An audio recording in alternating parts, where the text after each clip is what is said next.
unless your game has only white dudes, if you have a woman, she better be fucking hot. Yeah. You know, get an ugly woman out of my game. That lady better be super smoking hot. Yeah. That's the way they think, right? Back in the day, game development studios were primarily white dudes. Peace here. Welcome to a show in a glass of its own. Yes, Thames Television, the station with knockers. Excuse me, there's one now. Yes, can I help you? So, ladies and gentlemen, how are you today? Me, I've had a bit of a iffy-diffy kind of morning. You know, when a delivery man comes to your front door and you instruct the imbecile to walk upstairs with your shopping goods, but proceeds to leave them downstairs because they're a spastic and they're fucking dumb. That's the state of depravity that I am dealing with at the moment today, folks. But of course now, when I mention someone like Rachel Zegler, she's absolute cancer to the YouTube algorithm. So let's just go on over to the headlines, and just to give you an example of what's happening in the state of the world at the moment, Nelson Peltz introduced Elon Musk to DJ Trump over Disney issues. Now Iger races to make House of Mouse more pro-Trump. I mean, Bob Iger was always never a Republican, so why is he doing that? Nelson Peltz, for those of you who don't know, wanted to be on the board of directors at Disney, but if memory serves me correctly, he didn't get that way in the end because he wanted to push Bob Iger out, but sadly did not happen. Now, continuing with the Trump man theme, One Piece Netflix writer claims season 2 character is based on Donald Trump. What, you mean tranny boy right here? Oh god, I tell you what, if that is true, I think it might put people off. I love the first season, except again for a few things they could have done better in terms of casting.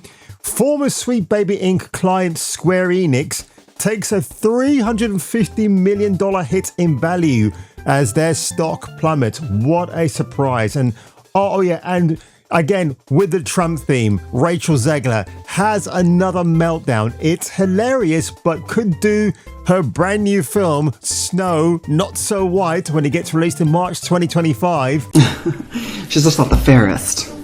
Because Disney likes to protect her, but when it comes to Gina Carano, she makes a political statement that's very factual, but they remove her from the proceedings. And that's the reason why The Mandalorian went downhill after she left. And Daredevil Born Again will have a second season. Why?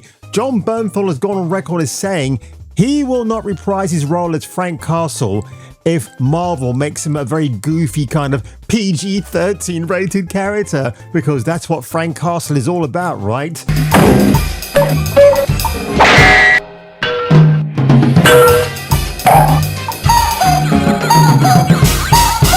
Now, with that out of the way, folks, let's concentrate on this gentleman today called Andy Cortez. Who? And I think Andy seems to be rather confused either by his own gender, his sexual preferences. Oh, look, it's me, so manly and butch against that pink background. Come and challenge me for a fight, bitch. Andy Cortez, who looks like the illegitimate bastard son of communist Hassan Piker.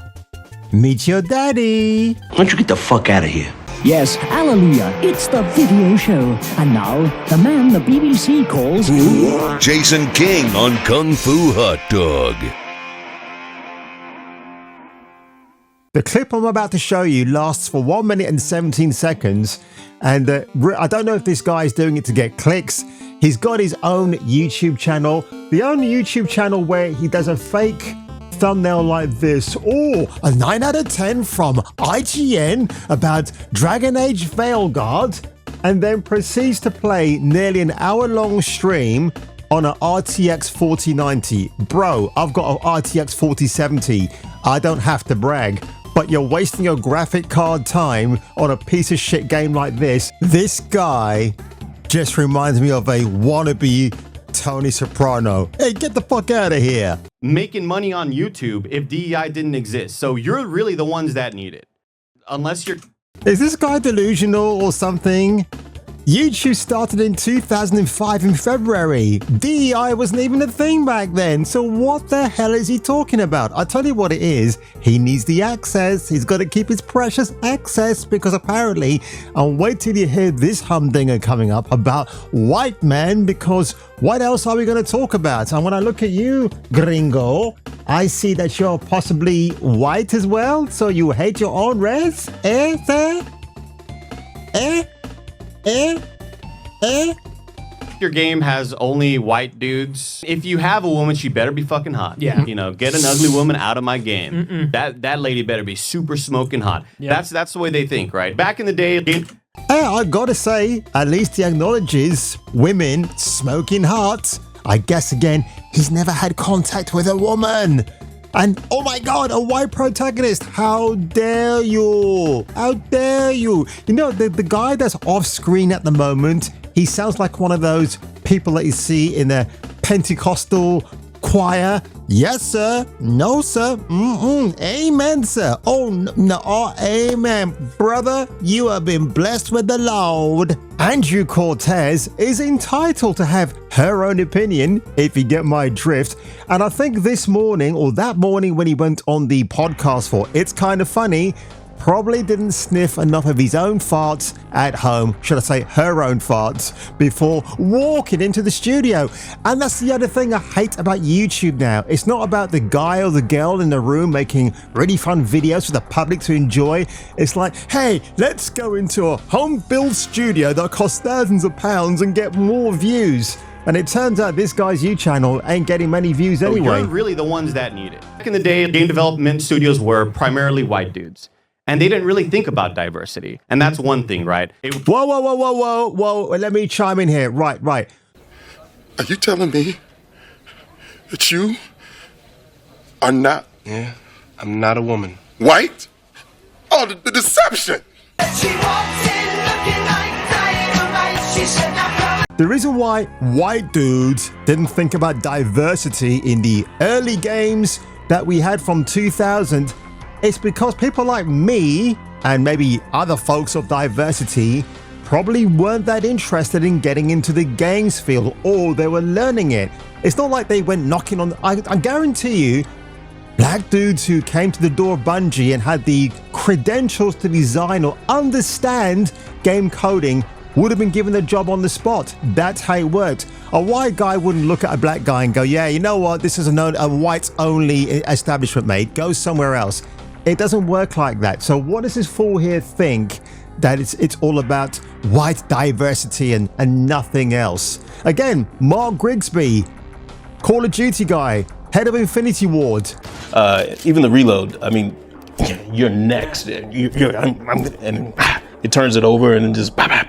I mean, that's the shining example of how you can be a bro dude and not actually try to own everybody in your sphere. But this guy's effing clueless. What's he on about? He's got to watch the old Bungie videos. Watch the Rage team when they made that game back in the day, how they would knock on someone's door at 3 o'clock in the morning and they'll just come out in their underwear and say, hey, you're hired. You can be part of the id Software team, which Tim Willits was part of, and now he's part of Saber Interactive with Matthew Karch. It was a lot rarer to find non-white dudes in game development. And as that changes, and as college and learning and all that stuff kind of becomes more... Andy, do you go by Latinx or Latina or Latino? Because I know you Cortez, you gotta be Hispanic, right? Or am I just generalizing? Ubiquitous and more available for everybody. More and more people from different walks of life want to get into game development. Yeah. And then what happens then? They're making the characters the people that they know, the things that they see. And it's just like the white people do. Just like you put yourself whoa, let's go back. Yeah. And then what happens then? They're making the characters the people that they know. Available for everybody. More and more people from different walks of life want to get into game development. Yeah. And then what happens then? They're making the characters the people that they know, the things that they see. That's highly racist, by the way, because... Are you telling me a bunch of white male and female developers in a gaming room will go, hey, you know what? Yeah, let's not have any black people or any other... I mean, again, why are you primarily focusing on black folks? Why not Hispanic or Chinese folks? Binary Domain, a very cool Sega game, had a black character who resembles the American actor Delroy Lindo. I've spoken about it here. Very funny game, absolutely cool. No, Dan. I have to do this alone. Besides, you Americans make too much noise. Faye, don't be stupid. You can't fly solo out there. Goodbye, Dan. Take care of yourself.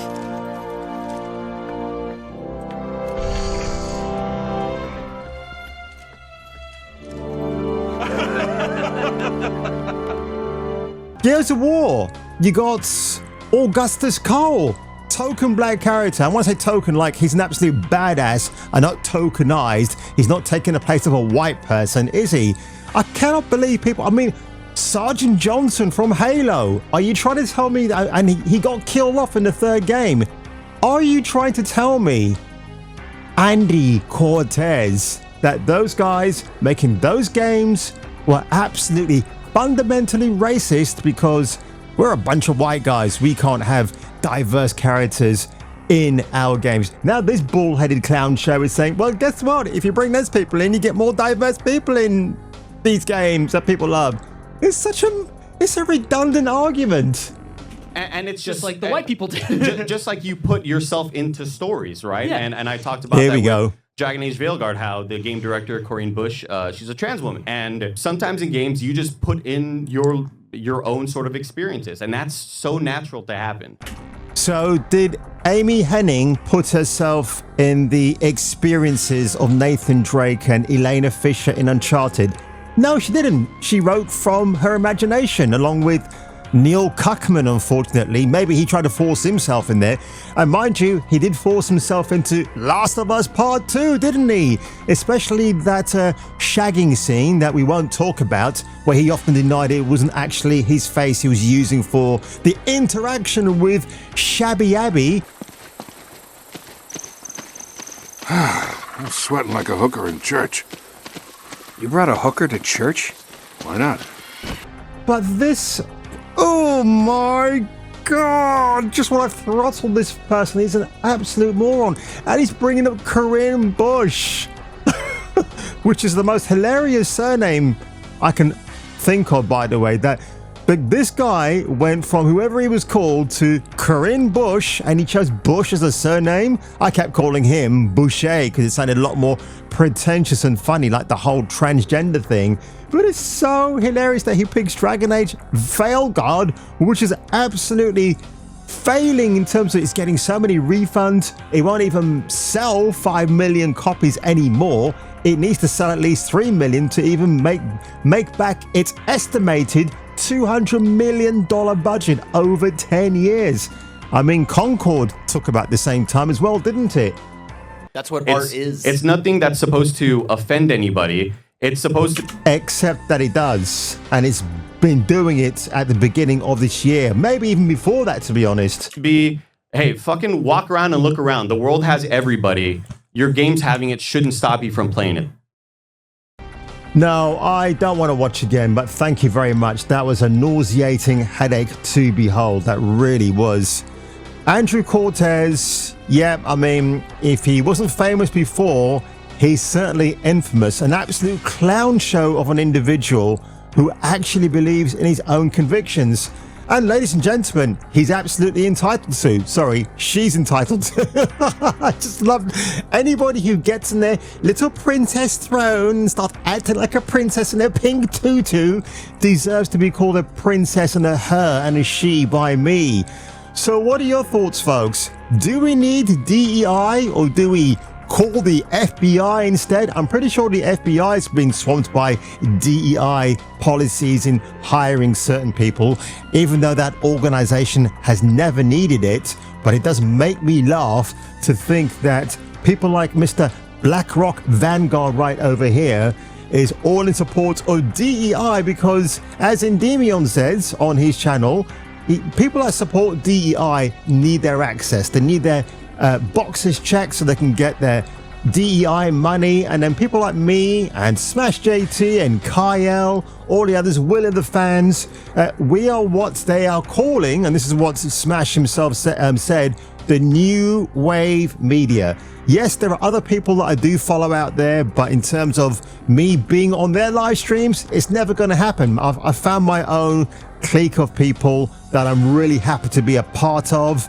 and we'll just see where it goes from there, folks. But if I were you, and if you were me, you should probably return for the next video. And it's just like the white people did. Just like you put yourself into stories, right? Yeah. And I talked about that with Dragon Age Veilguard, how the game director, Corinne Bush, she's a trans woman. And sometimes in games, you just put in your own sort of experiences. And that's so natural to happen.